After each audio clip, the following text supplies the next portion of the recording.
Hello everyone, this is Archie Verma and in this video we are going to talk about the acquired immunity. But before starting the video, you can join my Telegram channel to solve your doubts completely for free. So without any delay, let's start. कल तक हम बात कर चुके हैं about the innate immunity. आज हमें बात करनी है अबाउट द एक्वायर्ड या फिर अडेप्टिव इम्यूनिटी के बारे में। तो क्या होता है एक्वायर्ड इम्यूनिटी? पहली बात तो ये स्पेसिफिक टाइप ऑफ होती है, और दूसरी चीज़ इसका नाम ही जैसे बता रहा है एक्वायर्ड, इसे हम लाइफ टाइम के अंदर एक्वायर करते हैं। जैसे कि अगर कोई बच्चा है छोटा से, यानी कि न्यू नेट है, या फिर कोई न्यू बॉर्न चाइल्ड है, ठीक है, उसके अंदर किसी भी तरीके का, जैसे कि मान लो सैल्मोनेला टाइफिमोरियम है, उसके लिए कोई भी एंटीबॉडी प्रोड्यूस नहीं हो रखी है पहले से, तो ये जो है, या फिर बोल सकते हो आप कि जो एक्वायर्ड इम्यूनिटी है ना, जब तक उसके पास पहला वो एंटीजन आएगा नहीं, जैसे स्मॉल पॉक्स है एग्जाम्पल, ठीक है, स्मॉल पॉक्स के लिए उसके पास उसकी बॉडी के अंदर कोई भी रेजिस्टेंस नहीं है, इस वजह से उसको वैक्सीनाइजेशन करते हैं। समझ रहे हो? तो कहने का मतलब क्या है? कहने का मतलब ये है कि इनेट इम्यूनिटी जो होती है, जैसे हमारी स्किन हो गई, म्यूकस की लाइनिंग हो गई, या फिर अलग अलग जो चीज़ें हो गई, ये बचपन से प्रेजेंट है, ये हमें कुछ सीखने की ज़रूरत नहीं पड़ी। लेकिन अगर हमें एक पर्टिकुलर बैक्टीरिया के अगेंस्ट रेजिस्टेंस चाहिए, तो उस रेजिस्टेंस के लिए हमारी एक्वायर्ड इम्यूनिटी रिस्पॉन्सिबल होती है। यानी कि वो एक, जैसे सैल्मोनेला टाइफिमोरियम है, उसके लिए अलग तरीके के एंटीबॉडीज़ प्रोड्यूस होंगी, उसके लिए अलग तरीके से एक्वायर्ड इम्यूनिटी हमें एक्वायर करनी पड़ेगी लाइफ टाइम। यानी कि पहली बार उसका एक्सपोजर होगा एंड सो चीज़ें होंगी, लेकिन उसके लिए हमें पहले एक्सपोजर चाहिए, यानी कि हमें उसकी कांटेक्ट में आना पड़ेगा, उसके जो एंटीजन्स हैं उनके कांटेक्ट में आना पड़ेगा। तो जो इस वजह से ही जो इनेट इम्यूनिटी है वो हमें नॉन स्पेसिफिक टाइप ऑफ दिखती है, जिसमें कि वो, यानी कि वायरस हो, चाहे बैक्टीरिया हो, चाहे फंजाई हो, या कुछ भी ऑर्गेनिज्म हो, वो उसके लिए सेम तरीके से रिस्पॉन्स देगी, सेम तरीके से हमें प्रोटेक्ट करने का काम करेगी। ठीक है, वैसे ही जब हम बात करते हैं एक्वायर्ड इम्यूनिटी के लिए, तो एक्वायर्ड इम्यूनिटी थोड़ी डिफरेंट है। उसके अंदर अगर फंजाई आएगा, वो भी एक पर्टिकुलर स्ट्रेन का अलग आएगा, तो अलग तरीके से रिएक्ट करेगी, उसके लिए अलग तरीके से एंटीबॉडीज़ बनेंगी। अगर बैक्टीरिया आएगा तो उसके लिए अलग तरीके की एंटीबॉडीज़ बनेंगी। अब जैसे मैंने बताया कि जो एक्वायर्ड इम्यूनिटी होती है वो स्पेसिफिक टाइप ऑफ होती है, हर किसी के लिए अलग तरीके से रिस्पॉन्स क्रिएट होने वाला है, पहली चीज़, इस वजह से स्पेसिफिक टाइप ऑफ होती है। देन दूसरी चीज़ आती है, एक्वायर्ड इम्यूनिटी को हमें लाइफ टाइम में एक्वायर करना पड़ता है, हमें इसे सीखना पड़ता है। ठीक है, अब बात करते हैं एक्वायर्ड इम्यूनिटी में एग्जैक्टली होता क्या है। लेट्स से कि हमारे पास आसपास कोई एक इंडिविजुअल है जिसको कॉमन कोल्ड हो रखा है, ठीक है।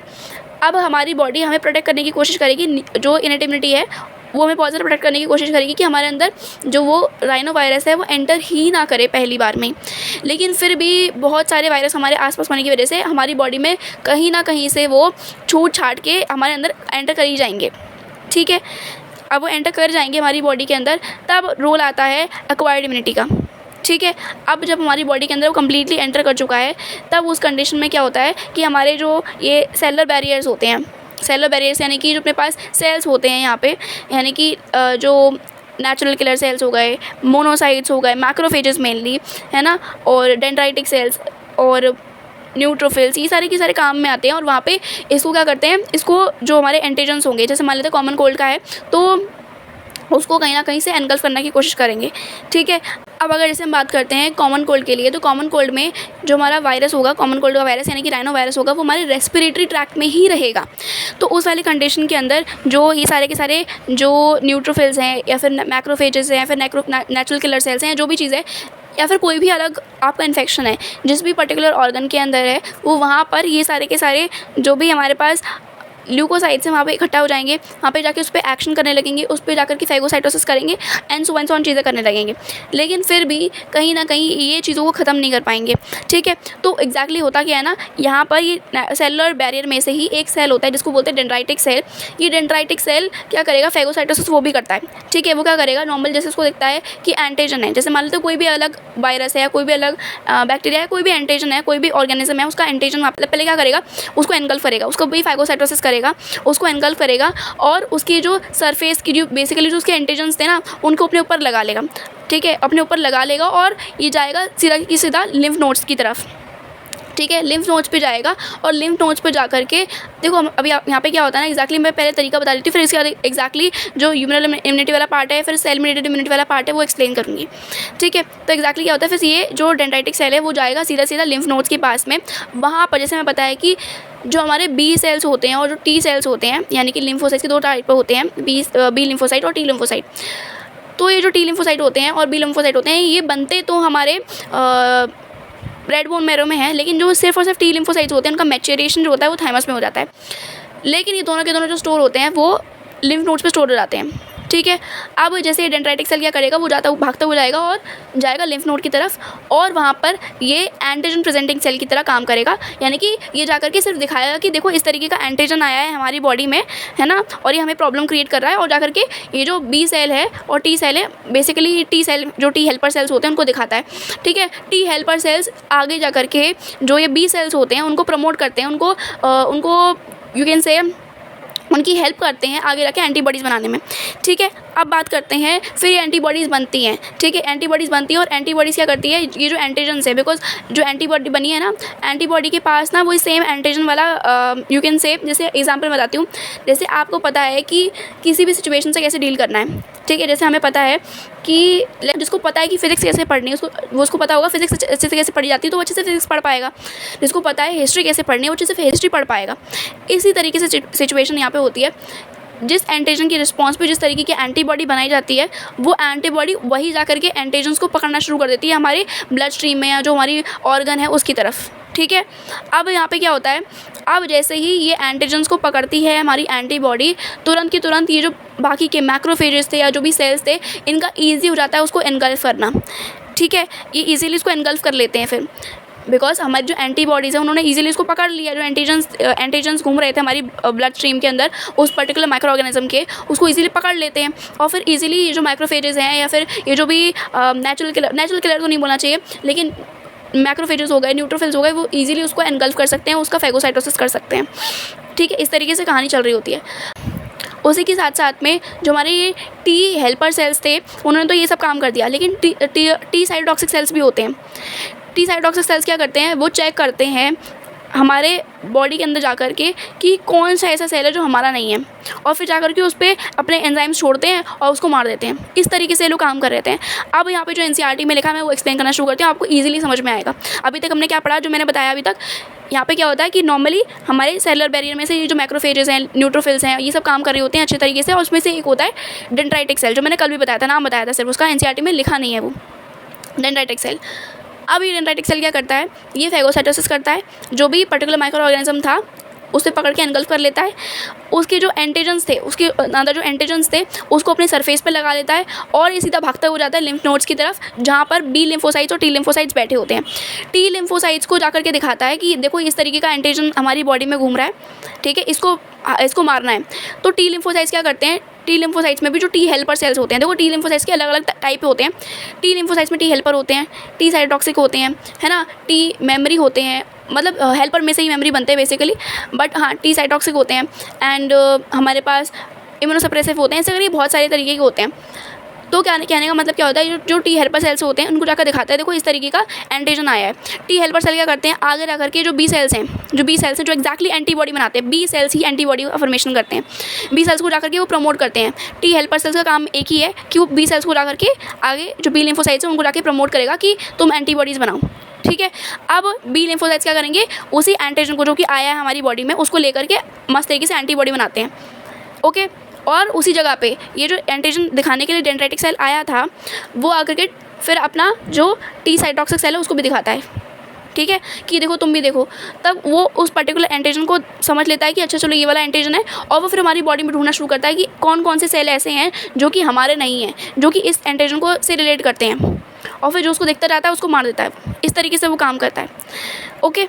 अब बात करते हैं एनसीईआरटी की, ठीक है। एनसीईआरटी में क्या लिखा है, एनसीईआरटी में लिखा है कि हमारी बॉडी के अंदर दो टाइप ऑफ एक्वायर्ड इम्यूनिटी काम कर रही होती है। एक होती है ह्यूमरल जो कि हमारी ब्लड से रिलेटेड है, और दूसरी होती है सेल मीडिएटेड इम्यूनिटी, ठीक है। पहले बात करते हैं ह्यूमरल इम्यूनिटी की। ह्यूमरल इम्यूनिटी में क्या होता है कि नॉर्मली जैसे मैंने बताया कि मान लेते हैं फर्स्ट टाइम कोई भी हमारे पास कोई भी एंटीजन है, लेट्स से बैक्टीरिया है या वायरस है, कुछ भी मान लो अपने दिमाग में, वो हमारी बॉडी के अंदर आया पहली बार, अभी तक हमारी बॉडी उसको जानती नहीं थी। तब जो मैंने सेम चीज़ बताई ना अभी तक, वो वही सेम चीज़ होने वाली है, ठीक है, वही सेम चीज़ होने वाली है। यानी कि ये डेंड्राइटिक सेल जाएगा लिम्फ नोड्स पर और फिर जाकर के दिखाएगा, और फिर ऐसे करके सारी एंटीबॉडीज़ बनना शुरू हो जाएंगी। लेकिन अभी हो गया प्राइमरी एनकाउंटर। अब क्या होगा, जो एंटीबॉडीज़ और ये सब मिलकर के इन लोगों ने पूरा का पूरा जो एंटीजन था या फिर जो पर्टिकुलर ऑर्गेनिज्म था उसको मार के ख़त्म कर दिया। अब हमारी बॉडी कम्प्लीटली हेल्दी हो गई है। लेट्स से अब ये जो एनकाउंटर था, मतलब ये जो था वो प्राइमरी एनकाउंटर था या फर्स्ट एनकाउंटर था, इसे सब कुछ चीज़ें हमें कुछ भी पता नहीं था, हमारी बॉडी को कुछ भी नहीं पता था कि ऐसा कुछ बैक्टीरिया भी हमारी बॉडी में एग्जिस्ट, मतलब ऐसे दुनिया में एग्जिस्ट कर सकता है जो हमारी बॉडी में आ सकता है, ऐसे करके उसे कुछ भी नहीं पता था हमारी बॉडी को। लेकिन अब क्या करेगी हमारी बॉडी, अब इस प्राइमरी एनकाउंटर के बाद हमारी बॉडी इस एंटीजन की मेमोरी रख लेगी। उसको याद हो जाएगा कि ये एंटीजन हमारी बॉडी में आ चुका है, इस तरीके से हमने रिएक्ट किया है, इस तरीके से हमने एंटीबॉडी बनाई है, इस तरीके से हमारे टी साइटोक्सिक सेल्स काम कर रहे थे, और इस तरीके से चीज़ें वो याद रख लेती है। ठीक है, अब उसके बाद क्या होता है कि जब दोबारा वही वाला एंटीजन हमारी बॉडी में आएगा, तुरंत की तुरंत ये मेमोरी सेल्स जो हमारी बॉडी ने बनाई थी, जो बी सेल्स ने मेमोरी सेल्स बनाई थी, वो बी सेल्स तुरंत की तुरंत एक्टिवेट हो जाती है और तुरंत की तुरंत निकल जाती है सेकेंडरी एनकाउंटर या फिर एनामनेस्टिक, जो कि बहुत ज़्यादा फास्ट रिस्पॉन्स होता है। कहने का मतलब क्या है मेरा? कहने का मतलब सिर्फ इतना सा है कि जब पहली बार कोई भी बैक्टीरिया, कोई भी माइक्रो ऑर्गेनिज्म हमारी बॉडी में एंटर किया, तब उसके लिए रिस्पॉन्स क्रिएट करने के लिए, एंटीबॉडी बनाने के लिए हमारी बॉडी को काफ़ी दिन लग गए। ठीक है, 3 से 7 दिन लग गए।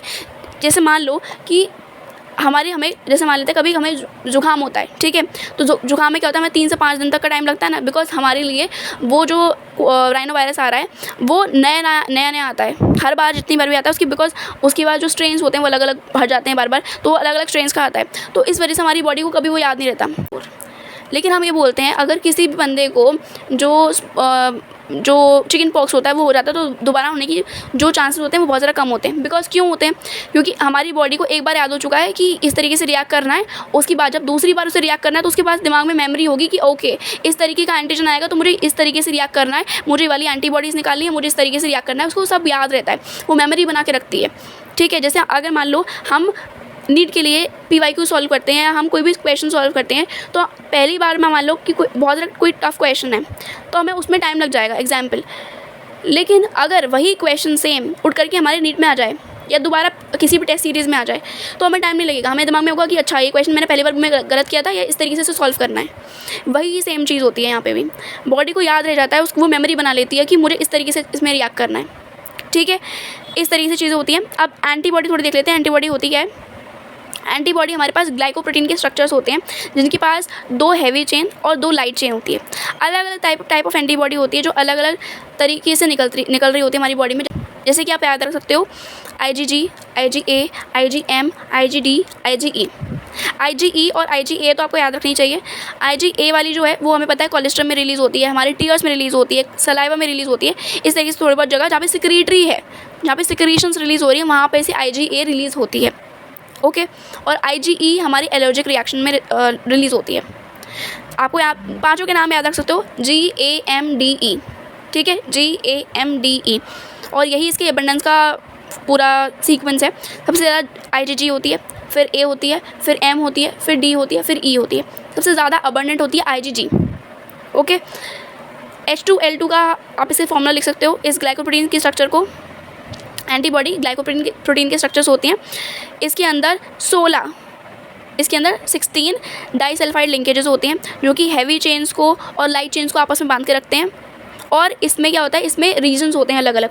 इसमें क्या होता है, अलग अलग रीजन्स होते हैं। जैसे कि अगर आप एंटीबॉडी में देखोगे तो आपको मिलेगा कि यहाँ पे पैराटोप होता है, एंटीजन के ऊपर होता है एपिटोप। जैसे कि मैं एग्जांपल देती हूँ, एक ताला एक ही चाबी से खुल सकता है, आप कोई भी रैंडम चाबी लाके उसमें नहीं डाल सकते हो। तो वैसे ही सेम चीज़ होती है कि एक एंटीबॉडी उसी पर्टिकुलर एंटीजन के लिए स्पेसिफिक होती है। इस वजह से इस पूरी इम्यूनिटी को हम स्पेसिफिक टाइप ऑफ इम्यूनिटी बोलते हैं। ठीक है, ये एंटीबॉडी जो है वो ग्लाइकोप्रोटीन का स्ट्रक्चर होती है। दूसरी चीज़, इसमें 16 डाइसल्फाइड लिंकेजेस होते हैं। आपको नंबर याद रखना है, ठीक है, डायग्राम भी बना हुआ है। ठीक है, यहाँ पे डाइसल्फाइड लिंकेजेस कितने होते हैं? 16 होते हैं। इंट्रा भी होते हैं और इंटर भी होते हैं, यानी कि 2 मतलब हैवी चेन्स को भी आपस में बांध के रखने का काम करते हैं, लाइट चेन को हैवी चेन के साथ में बांध के रखने का काम करते हैं। इस तरीके से चीज़ें होती हैं इसके अंदर। उसके बाद में अलग अलग तरीके की एंटीबॉडीज़ होती हैं हमारी बॉडी में। GAMDE, G वाली सबसे ज़्यादा अबंडेंट होती है। A वाली रिलीज़ होती है जहाँ पे सिक्रीशंस होती हैं कोलेस्ट्रॉल में, टीयर्स में, सलाइवा में। और E वाली होती है एलर्जिक रिएक्शन के टाइम पे, जब एलर्जीज हो रही होती हैं। ठीक है, अब उसके बाद बात करते हैं जो हमारी सेकेंड टाइप ऑफ इम्यूनिटी है। अब जैसे बाकी जो चीज़ थी मैंने बता दी थी काफ़ी हद तक कि किस तरीके से जो T सेल्स होते हैं वो खुद से एंटीबॉडीज प्रोड्यूस नहीं करते हैं, लेकिन बी सेल्स को प्रमोट करते हैं। कौन से टी सेल्स कर रहे होते हैं? टी हेल्पर सेल्स जो होते हैं वो जाकर के हमारी जो बी सेल्स होते हैं उनको प्रमोट कर रहे होते हैं कि तुम जाकर के एंटीबॉडी का फॉर्मेशन कर लो। ठीक है, ये समझ में आ गया ह्यूमरल इम्यूनिटी के बारे में। ये ब्लड से रिलेटेड है, हमारे ब्लड में ये एंटीबॉडीज़ घूम रही होती हैं और वहाँ पर जाकर के जो भी एंटीजन्स हैं उसके एसोसिएटेड उसको पकड़ने का काम करती होती है। ठीक है, अब बात करते हैं, अब मैंने ये भी बता दिया कि प्राइमरी रिस्पॉन्स धीरे क्यों होता है और जो सेकेंडरी रिस्पॉन्स होता है वो फास्ट होता है एग्जाम्पल के साथ में। ठीक है, सेकेंडरी रिस्पॉन्स को एनामनेस्टिक रिस्पॉन्स भी बोलते हैं, वो बहुत ज़्यादा फास्ट होता है। ठीक है, अब बात करते हैं सेल मीडिएटेड इम्यूनिटी के बारे में। ये जो है वो ग्राफ्ट रिजेक्शन से एसोसिएटेड है। ठीक है, अब होता क्या है इसके अंदर, जैसे कि हमें पता है कि अगर किसी बंदे की जो किडनी है उसमें प्रॉब्लम हो गई है, उसको वापस जो है किडनी ग्राफ्ट करने की ज़रूरत है, किडनी उसको लेने की ज़रूरत है बाहर से, उसमें भी हम लोग डोनर मैच करते हैं। ऐसा क्यों सोचते हैं कि इसके क्लोज रिलेटेड इंडिविजुअल से ही लें? बिकॉज किडनी के जो एक्सेप्टेंस के चांसेस होंगे वो बढ़ जाएंगे। क्यों होता है देखो मैं बताती हूँ। क्योंकि हमारे ना बॉडी में जैसे हमारे पास जो बैक्टीरिया आ रहा है, जो जैसे हमारे पास वायरस आ रहा है, उनके पास सरफेस एंटीजन्स हैं, वैसे हमारे जो सेल्स हैं उनके पास भी सरफेस एंटीजन्स होते हैं। हमारी बॉडी के जो इम्यून सिस्टम है उसको याद है कि हमारी बॉडी के हर एक सेल पे कौन से सरफेस एंटीजन्स हैं। ठीक है, चाहे वो हमारा ब्रेन का सेल हो, चाहे वो हमारा गॉबलेट सेल हो, कोई भी सेल हो हमारी बॉडी का, हमारी बॉडी के हर सेल के ऊपर हमारे टाइप ऑफ एंटीजन्स प्रेजेंट होते हैं। अगर आप उसे बहुत ही ज़्यादा क्लोजली रिलेटेड इंडिविजुअल से ले रहे हो, जैसे कि कोई फादर और डॉटर है या फिर फादर और सन है, ऐसे करके बहुत सारा कोई ब्लड रिलेटिव इंडिविजुअल से ले रहे हो आप, तो क्या होगा कि इसके जो चांसेस होंगे काफ़ी हद तक एक्सेप्टेंस के वो बढ़ जाएंगे। ऑल्दो चांसेस तो रहते हैं कि रिजेक्ट हो जाएगी किडनी या फिर कोई भी एक पर्टिकुलर ऑर्गन, लेकिन एक्सेप्टेंस के चांसेस बढ़ जाते हैं इस कंडीशन में। ऑल्दो इंडिविजुअल को इम्यूनोसप्रेसेंट्स साइक्लोस्पोरिन ए जैसे हमने पढ़ा था वो कॉन्टिन्यूसली लेने होते हैं लाइफ टाइम के लिए, बट फिर भी चांसेस बढ़ जाते हैं। और ये जो हमारी सेल मीडिएटेड इम्यूनिटी होती है या फिर जो ग्राफ्ट रिजेक्शन के जो चांसेस बनते हैं वो टी की साइटोटॉक्सिक सेल्स ही करते हैं जाकर के। टी हेल्पर सेल्स तो इसमें प्रमोट कर देते हैं बी सेल्स को कि जाके तुम एंटीबॉडी बनाओ, उसकी मेमोरी रखो, ये सब चीज़ें। लेकिन टी साइटोटॉक्सिक सेल्स जो होते हैं, जैसे मैंने बताया था कि वो एंटीजन को याद रखते हैं कि बाहर से कोई फालतू का एंटीजन आया है उसको वो याद रखते हैं कि अच्छा ये एंटीजन आया, मुझे जाकर के इस पर्टिकुलर एंटीजन को देखना है कि हमारी बॉडी में कहाँ का है और उसे मारना है। इस तरीके से वो लोग काम कर रहे होते हैं। तो ये जो टी साइटोटॉक्सिक सेल है वो आकर के उसी पर्टिकुलर किडनी पे उसको लगेगा कि तुम्हारे एंटीजन है ही नहीं, इस पर अटैक कर दो। समझ रहे हो? तो उस तरीके से उस किडनी पे जो बाहर से ग्राफ्ट की फॉर्म में आई है उस पर अटैक हो जाएगा और इस तरीके से वो किडनी जो है उसका रिजेक्शन हो जाएगा। इस वजह से ही जो किडनी पेशेंट्स होते हैं या फिर जिन्होंने ग्राफ्ट लिया है उनको इसी वजह से पूरी लाइफ टाइम के अंदर इम्यूनोसप्रेसेंट्स खाने पड़ते हैं या लेने पड़ते हैं बॉडी में। So this was all about this video. Thank you.